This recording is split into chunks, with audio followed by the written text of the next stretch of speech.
What's going on, guys? Today's video is going to be on the 7 Habits of Highly Effective People by Covey.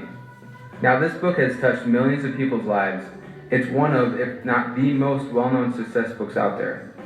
There are literally thousands of success books out there, so why should this one be any different? Well, Stephen researched the last 200 years of success literature and found something quite interesting. In the last 50 years, most of the books have been focused on the personality ethic.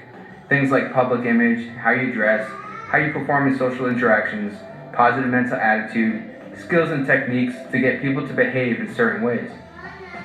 These books focus on how to appear rather than how to actually be. The 7 Habits of Highly Effective People takes an inside-out approach. It focuses on the character ethic rather than the personality ethic. In the words of Stephen Covey, almost all the literature in the first 150 years or so focused on what could be called the character ethic as the foundation for success. Things like integrity, humility, temperance, courage, and justice, patience, industry, simplicity, modesty, and the golden rule.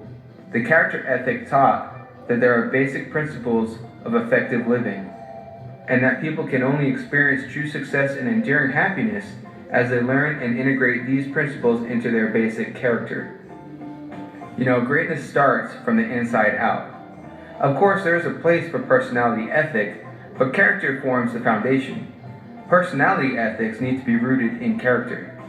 The personality ethic can be seen as fake, or as a fake until you make it image if it's not rooted in character. Sometimes people apply these personality techniques in order to use and manipulate people to meet their own goals and agendas. In the long run, people will eventually see through this duplicity. But you can't fake character ethic. If you're still a little fuzzy on this concept, picture an iceberg, right? The personality ethic is above the water. The character ethic is below the water. It forms the foundation. It's where the greatest impact over the long term is. It's where you sow the seeds of greatness. The problem is that people don't focus on the foundation. They focus on the appearance. They're looking for shortcuts and quick fixes, but there are no shortcuts. There is no quick fix program. But if you endure and apply the following habits, you will absolutely achieve your goals, and it will help you develop better relationships. A bit of a long intro there, but necessary to understand the principles this book is based on. So let's jump into the 7 habits. Circle of concern and the circle of influence. The circle of concern consists of all the things that are out of your control, like the weather, politics, what people think of you, the economy, other people's mistakes, and other people's opinions. The circle of influence consists of all the things you can control, your attitude, what you read, what skills you learn, your enthusiasm, how you spend your free time and who you spend it with, your habits and hobbies, and so on. With that said, there are 2 ways to live life. You can either be reactive or proactive. Reactive people complain about the things that are out of their control. Their environment and outside forces affect their performance and their mood. Additionally, they don't take action or ownership of the things that they can control. And then you have the other type of person. They are proactive. This type of person realizes that their decisions determine their life, not their conditions. Proactive people don't complain about things they can't control. Additionally, they take action to improve the things that they can control. Proactive people understand that sometimes we may not have complete control over a certain situation, but we can control how we respond to a situation. So let's look at an example of how a proactive and a reactive person responds to the same situation. 2 people take a test and then they both fail. One blames the teacher and gives up. The other takes responsibility and ownership, studies harder, and tries to improve themselves. The reactive person complains about how bad the teacher is, and the proactive person asks, "What can I do?" They look at themselves first instead of blaming and complaining. Don't focus on what you can't control, focus on what you can control. Take responsibility, and keep in mind, as you become more proactive within your circle of influence, it grows bigger. You bring more power into your life. Even if you only implement 1 habit out of these 7 habits I'm going to go over, make it this one. This one alone can have a huge impact on your life. In life, you either act or you're acted upon. Habit 2 is begin with the end in mind. All things are created twice. The first time it's created is in your mind, and the second time is in the real world. So let's look at how it's created in the mind first. To get where you want to go in life, you need to have a map.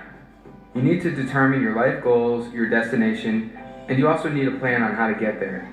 Otherwise, you're just aimlessly wandering around in life. So where do you want to go in life? Have you sat down and clearly defined the type of life you want? Do you know where you want to be in 5, 10, or 15 years from now? If not, then you're wandering around aimlessly at the whims of everyone else. Let me put it another way. Picture your life like a ladder. You're climbing up the ladder of life, working hard, doing the right things, and making progress up the ladder month by month, year by year. Then as you get toward the top of the ladder, you suddenly realize your ladder was leaning against the wrong wall the whole time. A lot of people live their lives like this. They don't have a vision for their life. They don't have what Stephen calls a personal mission statement. You need to make a conscious effort of where you want to end up, or other people will control your life and where you end up going. This is why this habit is so important. You need to figure out your destination first, and then work towards it. If you're not really clear on what your purpose is, then think about the end of your life. How do you want to be remembered? Why do you want to be remembered for that? Find your purpose and make sure it has a strong why behind it. Not something like having a lot of money, but something that you have a real passion for. You weren't put here to make money, buy stuff, and then die. You have something to contribute to the world.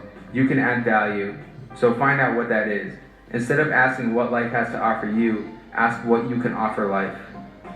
So take the time to think about your purpose, think about your values, and write them down.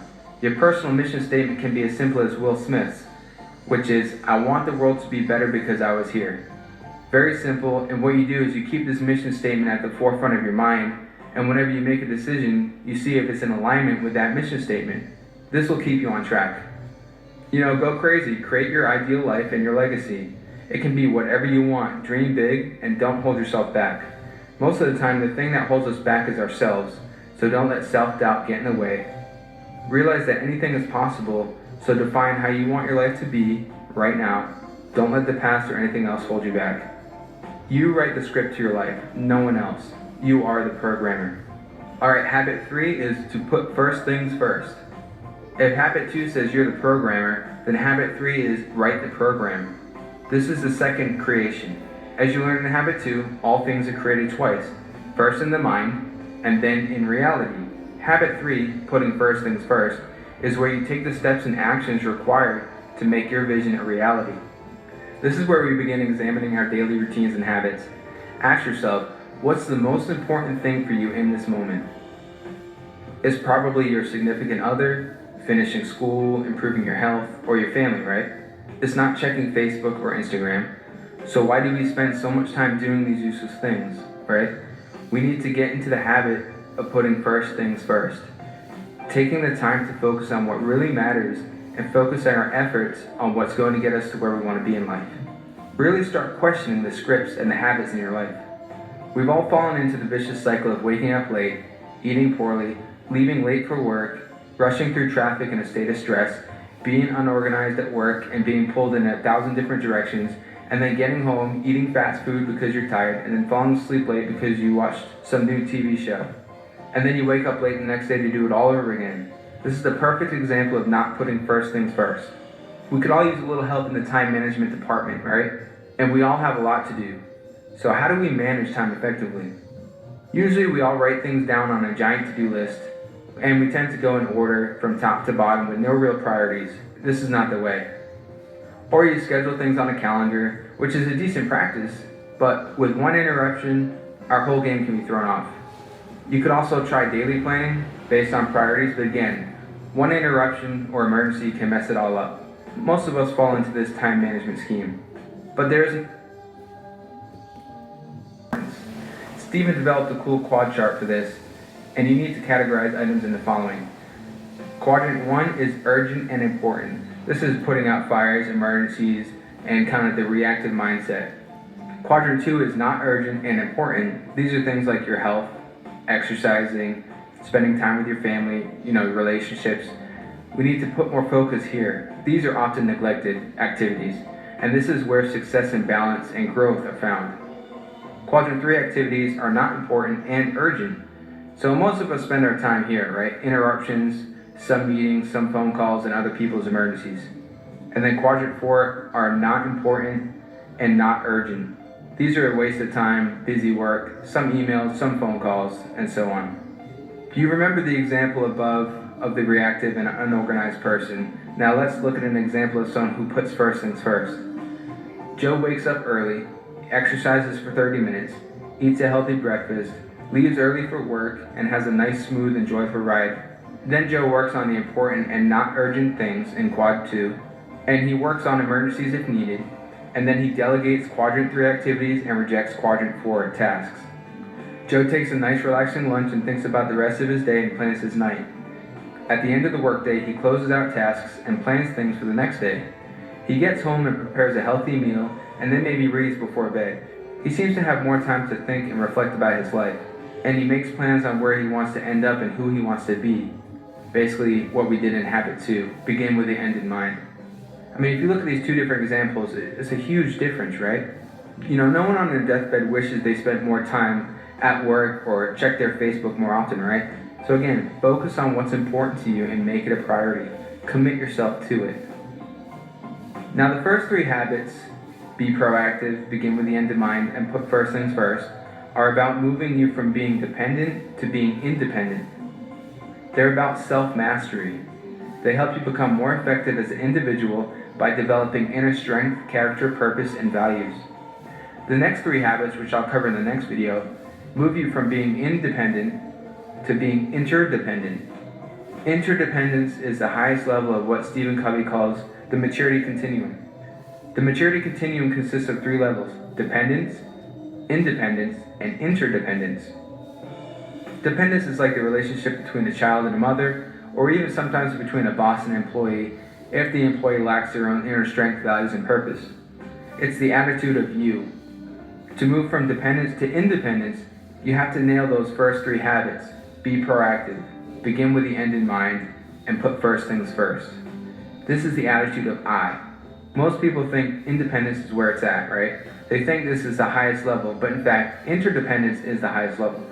Interdependence is where you think like a team. Think family, think marriage, right? A team mentality. We accomplish what we want together. It's the attitude of we. We can combine our talents and our abilities to make something even better. Habits 4 through 6 will help you deal with people, how to read the needs of people, how to empathize, and how to cooperate. And keep in mind, you have to move from being dependent to independent before you can truly become interdependent. So go ahead and check out part 2 of the summary, where you can learn about habits 4 through 7. I'll link to it right here.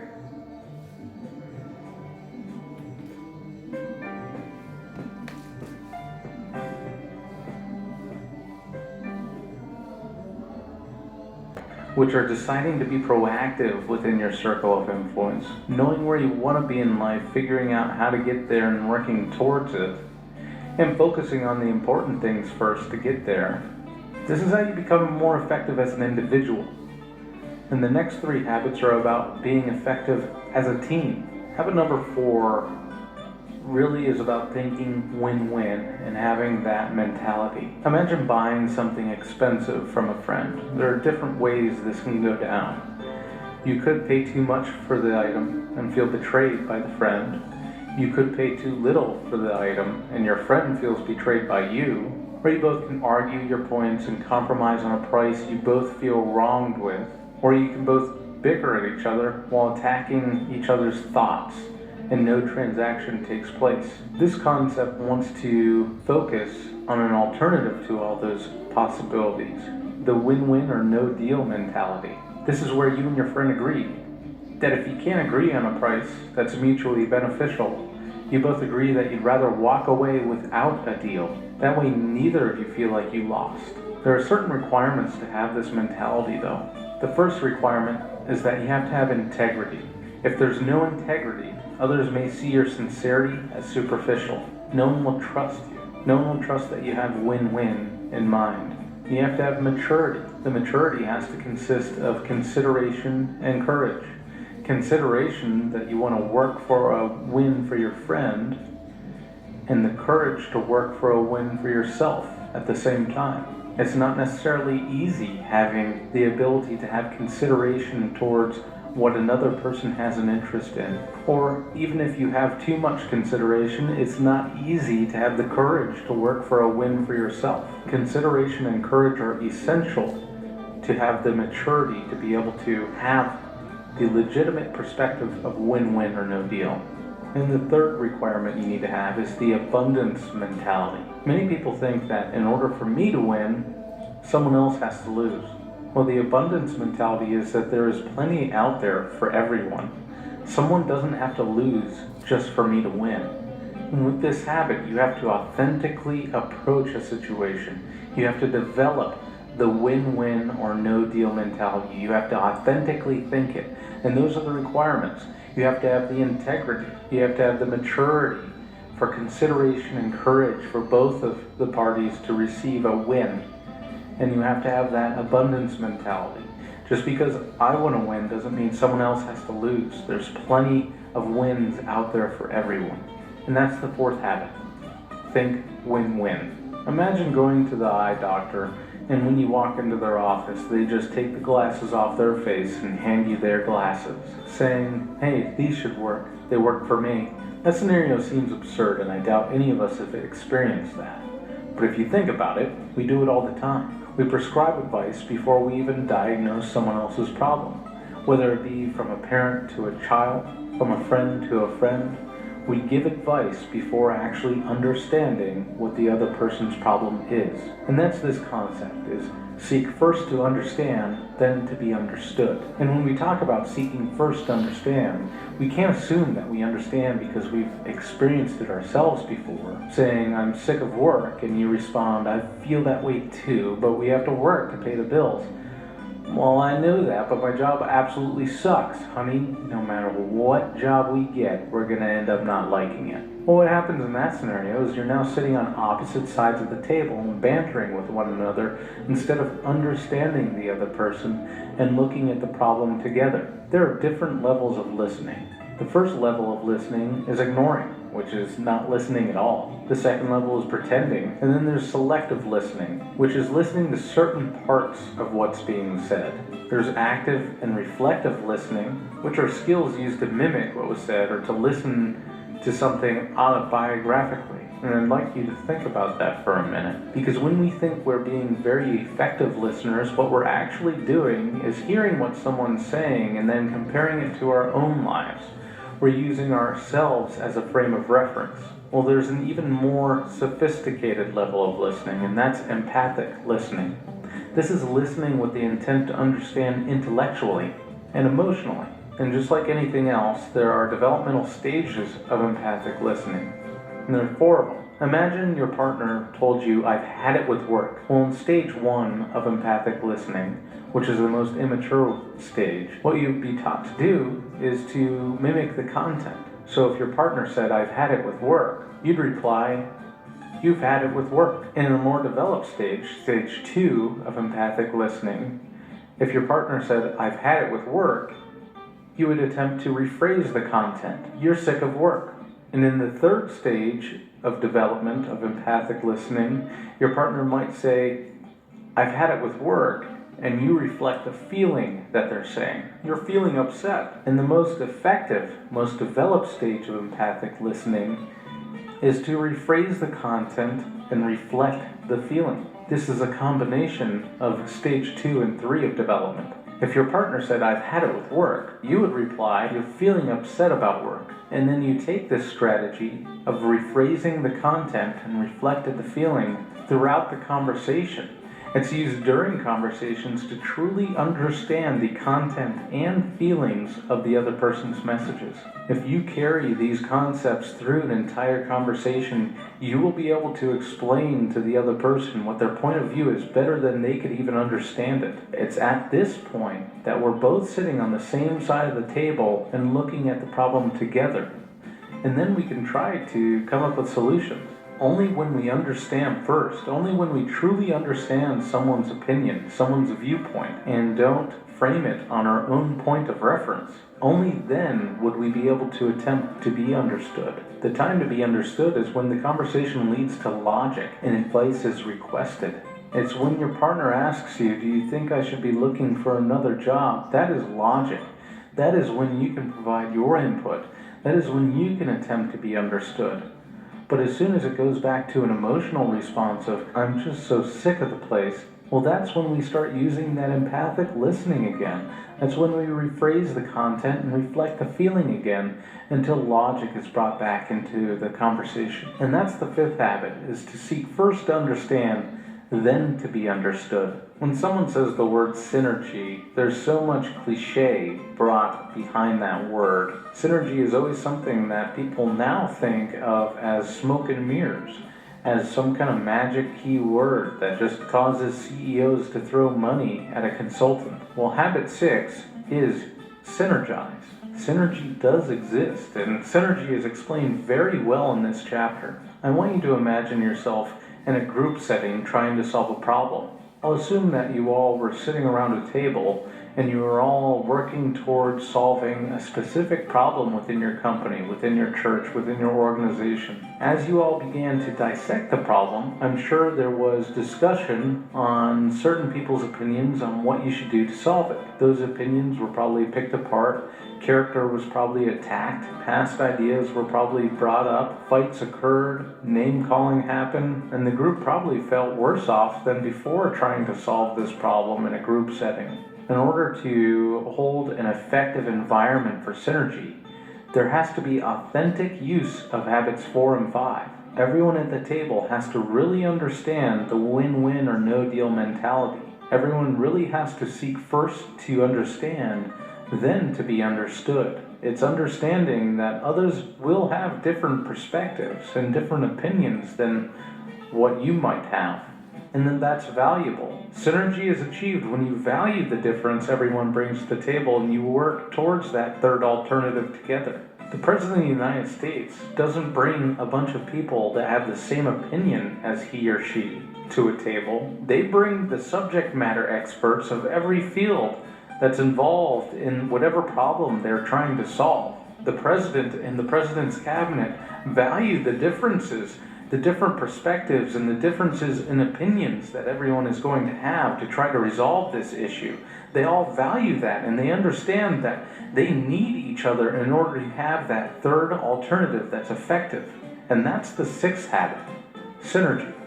When we look back at habits 4, 5, and 6, these are the habits that we need to have in order to have an effective, interdependent relationship with others. We have to possess a win-win or no-deal mentality. We have to seek first to understand, then be understood, and we have to achieve synergy. These 3 habits in combinations with habits 1, 2, and 3 are how you become interdependent. Imagine you came across someone that was working very hard to saw down a tree. Hey, what are you doing? I'm trying to saw down this tree. Noticing how exhausted they looked, you'd ask, how long have you been doing this for? And when they respond, for 5 hours, you go, well, hey, why don't you take a break and sharpen that saw? I'm sure you'd be done with it a lot sooner. And they replied, I don't have time to sharpen the saw. I have to cut down this tree. We can obviously all see the importance of sharpening that saw. And that's what this habit is to sharpen our saw. The only instrument we have to deal with life are ourselves. We are the instruments of our own performance. We have to be sharp, and we have to regularly sharpen our saws. To be the most effective saws we can be, we have to regularly sharpen 4 areas of our very nature. The first area we have to keep sharp is our physical nature. We have to eat right, we have to exercise, we have to manage our stress right. We have to focus on endurance, strength, and flexibility so we can be useful for longer. The most common excuse why we don't do this is that we don't have time. Remember the guy sawing a tree with a dull saw? He didn't have time to stop and sharpen his saw. But he actually did, and it would have made his job easier had he found the time. If you really think to yourself, do I have time to go for that 1.5 mile run? You can absolutely find the time. It's just about finding the importance. That is a quadrant 2 activity. It's not urgent, but it's important. The second area we have to keep sharp is our spirituality. This is knowing your core, your center, your value system, finding yourself in harmony with where you are in this world, with your existence. This is done through many ways, through meditation, through prayer, through thought, immersion in music, deeply understanding ourselves, finding ourselves in deep thought of where we are and where we want to be. The next area you need to keep sharp is your mental dimension. When we leave school, many of us allow our minds to fall into atrophy. We don't explore new subjects, we don't think analytically, we don't read, we watch television. We should continually expand our mind. We should be educating ourselves constantly in areas that help us achieve our goals in life. Immersing yourself into another culture, having deeper understanding of the world. These are the things that fulfill our mental need. And then the last area is a social or an emotional dimension. This is what we practice in our everyday interactions with others. This is practicing habits 4, 5, and 6 with others in your life. This practice builds on your intrinsic security, knowing that you can truly live interdependently with others, understand another human, work towards win-win goals effectively, finding your value in the community and making a difference. This is keeping your social and emotional dimension sharp. If you want to know the secret to a long, healthy, and happy life, it's the result of making contributions, of having those meaningful projects that are personally exciting to you and contribute to the lives of others. The process of habits 1 through 7 are self-renewing and are intended to be lived.